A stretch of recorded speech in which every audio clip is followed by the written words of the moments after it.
Bahkan saya, Bahar bin Smith, baru 2 hari keluar dari penjara, udah dimasukkan lagi ke dalam penjara. Alasannya apa? 1, alasannya PSBB katanya. 2, alasannya ceramahnya Habib Bahar, ceramah provokasi, ceramah yang meresahkan masyarakat. Saya tanya, jangan hukum itu hanya tajam, dapat tajam ke bawah, tumpul ke atas, betul? Giliran ada yang PPKM-nya ya, giliran yang berkerumunannya pemerintah dibiarkan. Giliran ulama habaib bikin maulid Nabi Habib Rizik memasukkan penjara, saudara-saudara. Bah, saya tanya, ini perbuatan zalim apa tidak? Zalim apa tidak? Zalim apa tidak?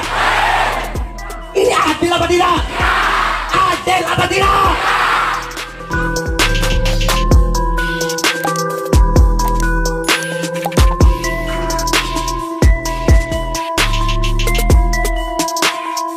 Sudah dilaporkan lagi ke Polda Metro Jaya itu, dan pelaporannya ini jangan-jangan oleh banyak pihak, nggak jelas siapa yang melaporkan, tapi intinya dia dilaporkan. Dan ini sudah dikomunitikan dulu ya, nanti dicek komunitinya apakah sudah ini kan. Tapi yang jelas pelaporan ini sudah diduga ya akan terjadi. Saya iseng-iseng menghubungi Habib Bahar, dan ternyata Habib Bahar menjawab ya, dan dia kemudian mau dibacakan pernyataannya kepada RH Channel, eksklusif kepada RH Channel ya. Ini saya sambil ketik lagi. sebentar lagi maghrib ya. Oke, coba kita bacakan pernyataannya sobat era sekalian ya. Pernyataan Habib Bahar kepada RH Channel atas pelaporan dirinya, simak ini ya. Waduh, langsung dibilang ada Aska channel sakit hati. Allahu Akbar. Aska tidak beranjak juga ya omongannya ya. Orang kita sudah 2.800 konten masih juga ceritanya sakit hati. Allahu Akbar. Oke, saya bersama assalamualaikum ya. Saya menyapa Habib Bahar dan dia jawab, waalaikumsalam. Saya sudah biasa dilaporkan Bang Refli dari zaman SBY sampai sekarang. Jangankan hanya 1, 2, atau 3 laporan, 1000 laporan pun tetap saya bakal hadapi sebagai warga negara yang taat hukum. Gak bakal saya mundur sejengkal pun, karena yang saya sampaikan adalah kebenaran. Ya, itu sikap dari Habib Bahar ya. Laporannya ujaran kebencian. Saya menebar kebencian kepada siapa? Putar rekaman saya secara utuh, jangan dipotong-potong.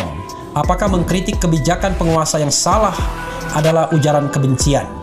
Bukankah saya berkata haram menjatuhkan pemerintah yang sah? Kalau para musuh-musuh Habib Rizik bertubi-tubi menghina, mencaci, memaki, dan memfitnah Habib Rizik, terus apakah saya harus diam? Saya tegak berdiri melawan kezaliman dan ketidakadilan penguasa, bukan melawan negara. Karena bagi saya, NKRI, Pancasila, dan Undang-Undang Dasar 45 harga mati. Bukankah ini negara demokrasi? Saya pelayan umat, pelayan rakyat yang bersuara untuk menyampaikan kebenaran dan melawan kezaliman. Dan jikalau ada kebaikan atau kebijakan penguasa yang mensejahterakan rakyat, ya saya mendukung 1000%. Tetapi ada kezaliman dan ketidakbenarannya, ya kita kritik, kita nasihati. Saya sudah bilang berkali-kali, demi Islam, demi bangsa, demi rakyat Indonesia, demi NKRI, jangankan hanya di penjara, nyawa, jiwa saya murah harganya, darah saya murah untuk tumpah. Mereka yang melaporkan berada di pihak kekuasaan, sedangkan saya yang terlapor berada di pihak rakyat Indonesia. Karena ceramah saya membahas dan membela rakyat serta membela NKRI dari tangan-tangan asing, jadi biar rakyat yang mata-matanya masih terbuka saja yang menilai ya. Oke.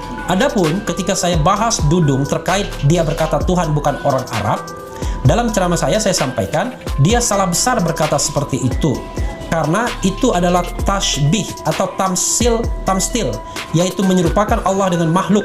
Karena namanya orang berarti dia melihat dengan alat mata, mendengar dengan alat telinga, berkata dengan alat lidah, menyentuh dengan alat tangan, berjalan dengan alat kaki, merasa dengan alat hati.